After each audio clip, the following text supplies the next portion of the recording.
We live in the safest, healthiest, and most prosperous time in history. Yet all we have to do is turn on the TV, and we know that we are also just as cruel and evil and barbaric as people have always been from ancient times onward. And our story today is like turning on the news. It kind of hits you in the gut. It's one of those stories that you wish that you hadn't heard, but you have heard it, and now you can't take your eyes away. We have a bunch of older brothers conspiring against their youngest brother, conspiring to hurt him and even to kill him. Why would they do this? They're jealous. Why are they jealous? Because the youngest brother had some weird, crazy dreams. They were kind of self-centered dreams of a 17-year-old. So, of course, we're talking about Joseph and his brothers, Jacob's sons. So Joseph had these two dreams, and they were really weird dreams. There was one where there was grain bowing down to him, and another where the sun and the moon and the stars were all paying homage to him.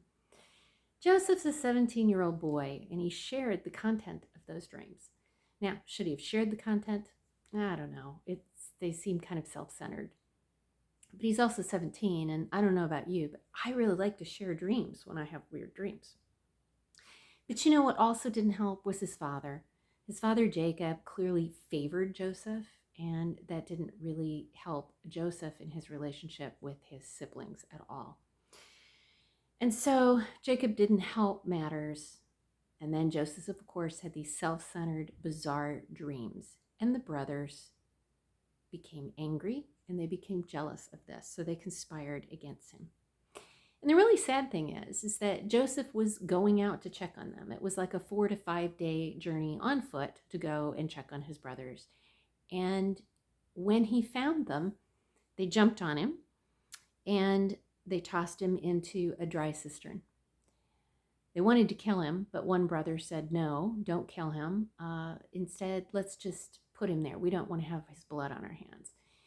And so you might think Reuben, the brother that offered or suggested that they not kill him, had some pure motives, but he didn't. He had motives that were not so pure. He had actually slept with his father's concubine, and his father was angry. And so in the back of Reuben's mind, he's thinking, well, I can come back and rescue Joseph and gain favor with my father. But unfortunately, Joseph was put into slavery with a caravan and eventually taken to Egypt before Reuben could even come back to him. So I guess one could say that Reuben did save Joseph's life, even though his motives weren't that pure.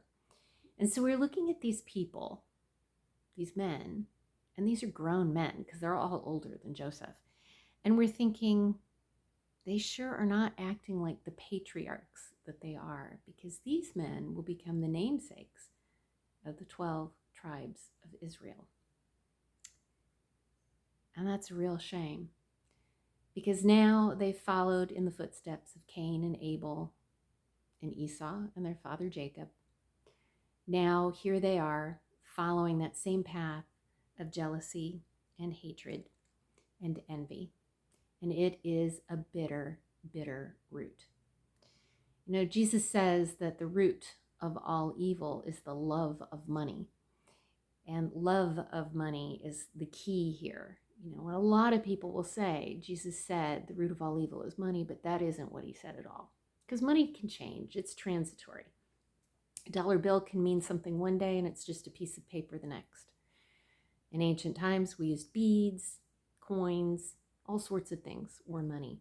What Jesus is really saying is that the root of all evil is greed. And the reality is, if we have a coin and greed is stamped on one side, you can bet that jealousy and envy are on the other. And so these are things that we have to keep in check, because if we don't, we'll end up falling prey to evil and jealousy and everything that comes with it, just as Joseph's brothers did.